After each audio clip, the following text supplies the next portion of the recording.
1억 처음에 받았고요. 1억 4천, 1억 50만 원, 거의 아마 4억 5천이 넘을 거거든요. 계약서 하나 쓰지 않고 입금을 해주는 경우도 있더라고요. PPT를 한 40장을 만들어서 갔거든요. 바로 계약을 하시겠다고 하는 거예요. 어떤 업체가 또 연락이 왔는데 카페랑 제품이랑 같이 살 테니까 팔아라 하시더라고요. 바로 매각을 했어요. 전환율 100%. 이게 맞나? 꿈을 꾸고 있는가? 이런 생각도 들더라고요. 이 매각이요, 이커머스의 최종 종착지라고 사람들이 얘기하거든요. 저는 1인 셀러잖아요. 1인 셀러로서의 한계는 명확하다고 자기 스스로를 좀 인지할 수 있어야 되는 게 저는 되게 중요하다고 생각하거든요. 작년에만 온라인 쇼핑몰을 3개나 매각을 하신 분이시잖아요. 근데 이 셀러들이 브랜드 매각을 해야 하는 이유에 대해서 한 번 더 짚어주시면 좋을 것 같아요. 이 매각이요, 이커머스의 최종 정착지, 종착지라고 사람들이 얘기하거든요.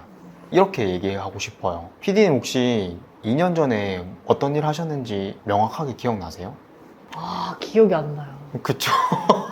사람의 네, 되게 망각의 동물이기도 하고, 저도 그렇고 모든 사람은요, 초심을 잊을 수밖에 없거든요. 사람이 어떤 걸 시작했을 때 에너지를 최대로 쏟고 다시 내리막길을 걷는 거는 너무 당연한 수순이다 라고 생각을 하고, 결국에 그 기한이 다하기 전까지 내 에너지를 최대로 쏟을 수 있는 시간이 한정되어 있다는 게 제 전제였어요. 저는 더군다나 몸이 조금 안 좋다고 했잖아요.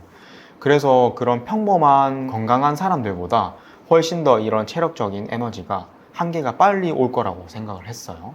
1인 셀러로서의 한계는 명확하다고 자기 스스로를 좀 인지할 수 있어야 되는 게 전 되게 중요하다고 생각하거든요. 대부분 셀러분들 만나면 100억을 할 거야, 브랜드 만들어서 키울 거야. 물론 너무 좋죠.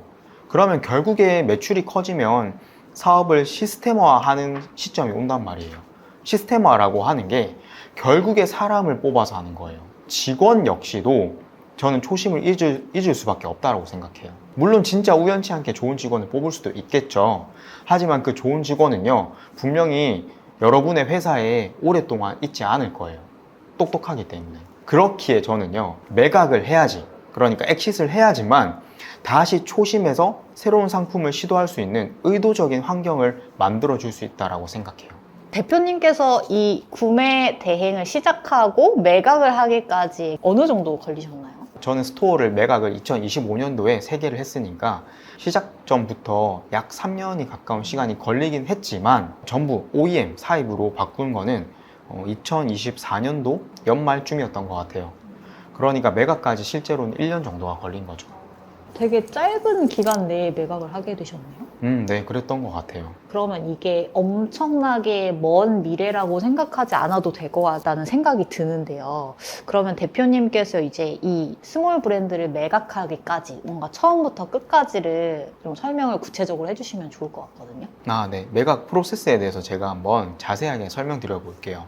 첫 번째는요, 매각이 가능할 만한 의미 있는 매출의 실적을 꾸준히 만들어야 돼요. 이게 무슨 말이냐면, 저희가 시즌성인 제품들은 매출이 되게 많이 올라갈 때도 있지만 아예 생기지 않을 때도 있잖아요. 그런 제품들은 저는 매각이 굉장히 힘들다고 생각을 하고요. 들쭉늘쭉한 매출은 매각하는 데 있어서 객관적인 정보를 주는데, 결국 신뢰를 주는데 어렵다고 생각을 해요. 두 번째는요, 그 의미 있는 실적이 어떤 매입 자료와 어떤 광고비와 어떤 공장 거래 정보들로 이루어져 있는가에 대해서 객관적인 모든 정보가 깔끔하게 정리되어 있어야 돼요. 근데 대부분 이 부분을 놓치는 게, 보통 공장 거래 정보나 광고비 자료를 매달 정리해 놓지는 않거든요. 그래서 갑자기 매각을 하게 되면 이런 자료가 없다 보니까 매수하는 사람의 입장에서는 객관적으로 신뢰를 할 수 없게 되는 거죠. 그래서 이런 자료들도 굉장히 객관적으로 정리를 잘 해놔야 되고요. 이렇게 정리가 잘 된 자료를 기반으로 매각 계약서까지 작성을 할 수 있게 되는데, 계약서 작성을 할 때는 계약금, 그다음 중도금, 잔금 이런 기간에 대해서도 명확하게 산정을 해야 되고, 계약 기간 중 언제부터 매수자 수익으로 전환을 하냐도 정리를 해야 돼요. 그 다음에 그 계약서를 쓸 때는 인수인계 범위도 써야 되는데요. 간혹 착각하는 게, 이 제품, 그러니까 내가 판매하고자 하는 이 스토어가 매각하고 나면 끝이다 라고 생각하면 절대 안 되고, 인수자 입장에서 협의를 해야 돼요. 그러니까 그 인수자가 스마트 스토어나 쿠팡을 운영해 보신 분들일 수도 있고, 아니면 오프라인에서만 사업을 해보신 분들도 있을 거잖아요. 그러니까 그 인수자 입장에서 궁금한 것들을 전부 다 인수인계를 꼭 해주셔야지만 명확하게 신뢰를 쌓을 수 있기 때문에 그런 부분을 협의를 먼저 해야 되고요. 실제 매각까지 가게 된다면 첫 번째 계약금을 받는 게 가장 어렵기 때문에 어떻게 계약금을 지급할 건지에 대해서 데드라인도 정하셔야 됩니다. 그 다음 그 계약서에는 매수자 수익으로 전환하는 그런 기간에 대해서 정리를 하실 때 아마 현재 가지고 있는 재고에 대해서도 어떻게 처리를 할 건지, 현재 재고를 누가 수익으로 할 건지, 아니면 현재 재고를 인수자한테 원가로 매도를 할 건지, 이런 부분에 대해서도 계약서에 자세히 명시를 해야 되고요. 그 다음 네이버 스마트 스토어라면 양도 양수 계약을 진행해야 되는데요. 양도하시는 분의 스토어는 폐업을 해야지만 양도가 진행되기 때문에 그 사업자로 다른 사업을 진행하고 계시다면 사업자를 정리를 해 놓으셔야지만 폐업을 하실 수 있겠죠. 그 다음 쿠팡은요, 몇 가지 방법이 있는데, 쿠팡은 원칙적으로는 친족 관계가 아니면 사업자를 양도 양수할 수 없게 되어 있어요. 그래서 저는 모든 매각 사례에서 아이템 위너 매칭으로만 매각을 하게 되었습니다. 그렇게 이제 계약 단계를 간단하게 설명을 드릴 수 있을 것 같고, 실제 계약은 상황마다 디테일적인 부분은 달라지기 때문에 이런 게 고민되시는 분들은 아까 말씀드렸던 제가 컨설팅 해준다고 했으니까 무료로 할 수 있으니까 꼭 신청해 주시면 구체적인 그런 아웃라인을 잡으시면 좋을 것 같아요. 그러면 지금 매각 프로세스 쭉 말씀을 해주셨는데요. 혹시 인증을 해주실 수 있을까요? 가능하죠. 첫 번째 매도했던 대표님 성함이거든요. 1억 처음에 받았고요. 그 다음에 1,000만 원, 그 다음에 또 1,100만 원, 1,450만 원을 받아서 거의 1억 4천 정도 되는 권리금을 한번 받았고요. 그 다음에 매각한 게 이제 이 회사인데, 여기 보면 뭐 140만 원, 그 다음에 990만 원, 830만 원, 이렇게 해서 되게 가장 저렴하게 매각했던 사례예요. 근데 금액이 이렇게 뭔가 똑 떨어지지 않는 이유는 뭐예요? 계약금, 중도금, 잔금, 물품 대금까지 포함되어 있는 거죠. 그리고 가장 최근에 매각한 이제 분인데, 계약금 뭐 이거 1,000만 원, 그 다음에 3일 뒤에, 그래서 이거 합치면 일단 6천만 원에 이제 1억 4천 입금돼 있고, 그 다음에 1억 1,780만 원 한번 입금하셨고, 12월 9일 날 1억 50만 원 한번 입금하셨어요. 이거 아직 제가 잔금 안 받은 거거든요. 그러니까 지금까지 금액만 더해도 거의 아마 4억 5천이 넘을 거거든요.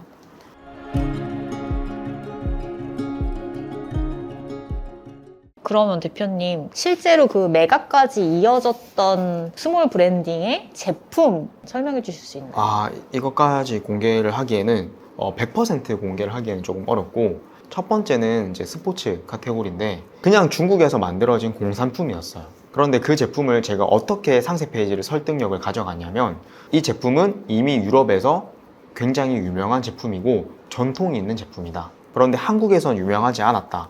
그러니까 이 제품을 구매를 해라. 이렇게 설득을 했는데, 이 시장의 평균적인 가격은 10만 원대였는데요. 되게 브랜드 제품들은 최소한 50만 원이 넘었고 비싼 것들은 100만 원까지도 갔었거든요. 그래서 저는 전략을 브랜드처럼 처음부터 보이게 했어요. 그랬더니 제 판매가는 거의 30만 원 전후로 자리를 잡을 수 있었고, 이 시장에서 되게 가성비 좋은 제품으로 빠르게 1등을 할 수 있었어요. 두 번째는 조금 시니어를 대상으로 한 스포츠 용품이었거든요.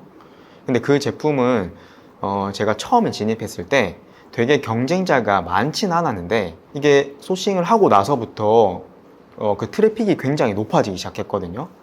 그런데 제가 이걸 어떻게 조금 더 마케팅을 할 수 있을까 살펴봤는데, 네이버 카페에서 이 카테고리와 관련된 카페가 많이 없는 거예요.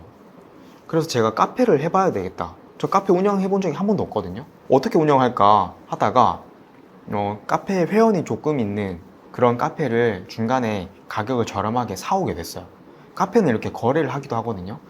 그런데 제가 사왔던 카페는 전혀 관련이 없는 카페였어요. 그냥 회원수, 유령 회원만 조금 모여있는 카페였는데, 경쟁사, 그러니까 이미 하고 있는 1등 카페는 있었거든요. 그 카페 게시판을 참고해서 조금만 이제 구조를 바꾸고 이렇게 만들었어요. 이걸 좀 더 활성화시키고 싶은데, 저는 1인 셀러잖아요. 다 하기 벅차잖아요. 저희 제품을 그냥 하나 주는 걸 행사로 걸었어요. 한 달에 한 번 여기서 게시글을 작성하는 사람들, 뭐 게시글 한 개당 몇 점, 그다음 좋아요 한 개당 몇 점, 댓글 한 개당 몇 점, 이렇게 해서 합산을 해서 1등은 어떤 제품, 2등은 좀 더 저렴한 제품, 3등은 어떤 제품. 그러니까 사람들이 폭발적으로 참여를 하는 거예요.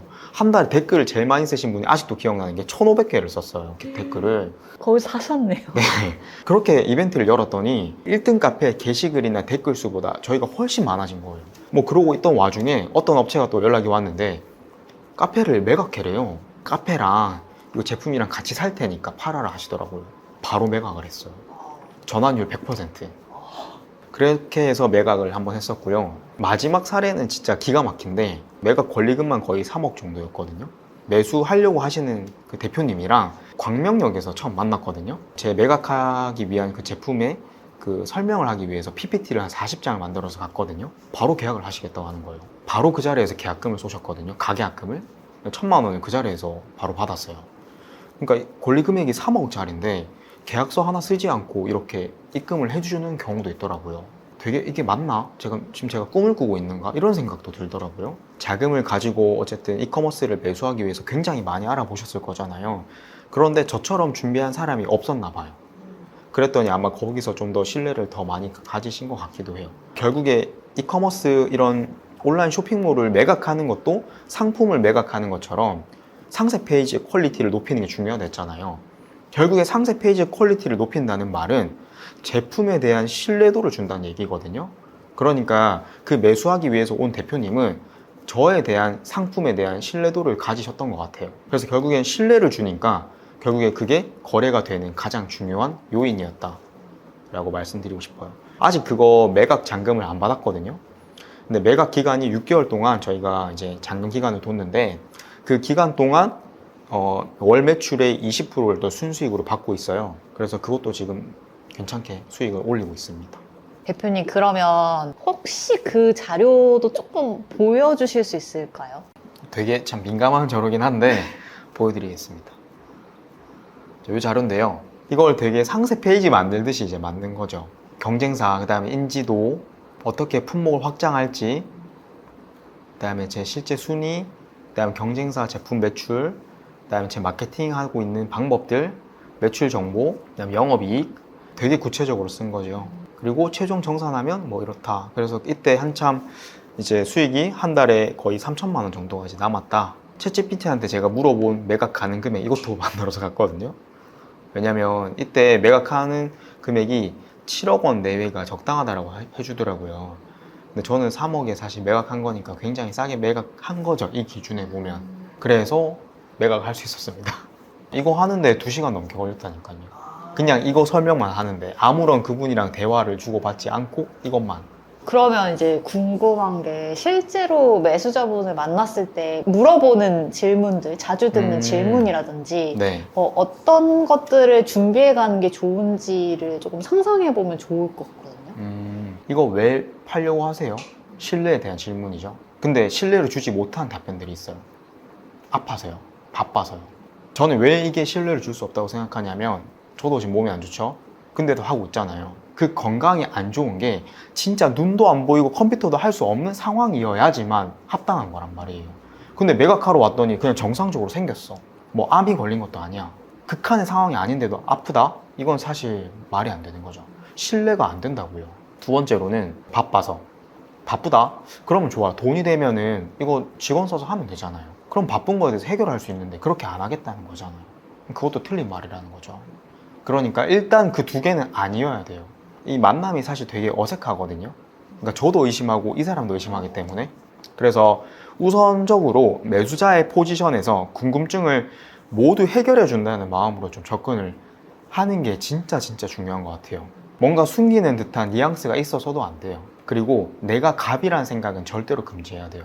경쟁사가 온 거라고 절대로 의심하면 안 된다는 얘기예요.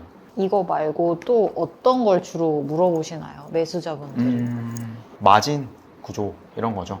그리고 광고. 마진 구조는 사실 한 번에 이해하기가 힘들기도 해요. 그래서 되게 디테일하게 자료를 준비해야 되는 거고요. 그러니까 우리가 어떤 물건을 팔 때 원가가 10,000원인데 판매가가 예를 들어 50,000원이에요. 그럼 단순하게 생각한단 말이에요. 여기서 배송비 추가하고 뭐 얼마겠거니. 근데 우리가 부피가 큰 거나 무거운 걸 하게 되면 물건값만큼의 배송비가 들어갈 수도 있어요. 그러니까 그런 영역은 설명을 해줘야지 되거든요. 원가가 전부 다 포함했을 때 얼마인지 이런 것도 얘기하는 것도 중요하고요. 그다음 광고도 어떻게 하고 있는지에 대해서도 얘기를 해줘야 돼요. 그러면 잔금을 치르기까지 6개월 동안 계속 관리나 이런 부분을 소통하시면서 해주시는 부분이 있다고 했는데 어디까지 이렇게 이야기를 해주시는 건가요? 지금 말씀 주신 포인트도 사실 신뢰 영역이거든요. 잔금 이후에 이런 매도자가 아무것도 관여하지 않는다면 되게 불안할 거잖아요. 갑자기 매출이 떨어질 수도 있고 상황이 바뀔 수도 있으니까 저희가 보통 그 권리금이 한 10개월에서 12개월 순수익에 해당하는 정도의 금액을 권리금으로 산정을 하거든요. 그러면 6개월 정도의 잔금 기간을 주게 되면 최소한 원금의 50% 이상을 회수하는 기간이잖아요. 그러면 신뢰를 가질 만한 거죠. 그 기간 동안 뭐 판매하는 방식, 광고, 그 다음에 어떻게 상품을 확장할지, 뭐 상세 페이지, 뭐 그 다음에 썸네일, 상품 촬영, 모델 섭외 이런 것들 전부 다 관여하고 있어요. 그럼 6개월 정도 되면은 매수자분들은 이제 뭔가 안심을 하고 이제 내 사업을 하고 할 수 있겠다라고 자신감을 얻으시는 편이세요? 보통 3개월, 4개월만 지나면 6개월 괜히 했다고 생각하시죠. 왜냐하면 6개월까지 순수익을 얼마를 줘야 되니까 그 돈이 사실 조금 아깝게 느껴지지 않을까요? 그러면은 매수자를 이제 만났을 때 실제로 어디까지 공개하시는지까지 좀 디테일하게 말씀해 주셨는데 그럼 매각할 때 주의해야 될 점 어떤 게 있는지 짚어주시면 좋을 것 같아요. 우선 매수 후에도 안정적으로 매출이 유지하거나 더 증가할 거라는 확신을 줘야 돼요. 플라스틱 컵에 대해서도 얘기를 했는데 플라스틱 컵을 판매를 해서 이제 내가 이 컵으로 권리금을 발생시켜서 매각을 하기 위해서는요, 이 제품 이외에 같은 카테고리 안에서 어떤 제품을 확장할 수 있을 거라는 거에 대한 확신도 줘야 돼요. 뭐 180ml 컵, 220ml 컵 그런 식으로 확장을 할 수 있겠죠. 그리고 더 나아가서는 이런 빨대도 색깔을 바꿔서 할 수 있겠고, 이 빨대에 들어가는 성분을 또 바꿔서 할 수도 있겠고, 이렇게 다양한 이제 제품들을 확장할 수 있게끔 해줘야 되는 영역도 저는 굉장히 중요하다고 생각을 하죠. 또 현재 가지고 있는 재고 자산에 대한 처리 방법도 굉장히 중요한데요. 예를 들어 제가 이 물건을 한 5천만 원치를 갖고 있어요. 그런데 물건을 판매하기 시작하고 있는데 판매를 시작하다가 한 달 정도 안에 이런 매각이 돼버린 거예요. 그러면 이 가지고 있는 재고 자산에 대해서 어떻게 할 거냐? 이걸 원가로 매수하시는 분한테 넘겨줄 거냐? 아니면 내가 이걸 다 팔 때까지는 나의 수익으로 귀결을 할 거냐? 이 부분에 대해서도 조금 명확하게 정리를 해야지만 추후에 분쟁이 없어요. 그리고 아마 현재 물건이 수입되진 않았지만 발주는 했을 확률이 또 있거든요. 그러니까 중국에서 생산하는 기간이 20일에서 30일 정도 만약에 걸린다면 미리 계약금이나 중도금까지 그 물건 값을 지불했을 확률이 있단 말이죠. 그 금액에 대해서는 어떻게 처리를 할 건지에 대한 부분도 필요할 거고요. 또 가장 중요한 거는요, 어쨌든 잔금까지 치르게 되는 기간이 좀 걸리다 보면요, 매수자가 잔금을 혹시나 안 주려고 하면 어떡하지? 라는 생각도 들 수 있잖아요. 그러기 위해선 한 가지 서로가 안전장치가 있어야 되는데요, 저는 그 안전장치가 상표권 권리를 가지고 있는 거라고 생각해요. 상표권이 출원이 됐든 등록이 됐든 그 권리는요, 잔금을 받는 잔금일 날 서로가 최종적으로 양도양수를 해야 되는 거죠. 그게 저는 가장 중요한 안전장치라고 생각합니다. 실제로 이제 계약이 되고 나서 2달, 3달만 지나고 나면 입장이 바뀌는 경우가 대부분이더라고요. 네, 대표님 오늘 소싱하는 방법부터 매각 프로세스까지 굉장히 자세하게 알려주셨는데요. 끝으로 이제 해주시고 싶은 말씀이 있다면 한마디 부탁드릴게요. 이 얘기했던 모든 것들이 진짜 비싼 강의를 들어도 나오지 않은 정보들이 굉장히 많을 거예요. 여러분은 저보다 분명히 더 건강하실 거고 더 잘 해내실 수 있을 거거든요. 남들이 쉽게 얘기하는 그런 방법이 아닌 진짜 오랫동안 지속할 수 있는 방법으로 꼭 이커머스를 계속 하셨으면 좋겠어요. 윈들리 화이팅!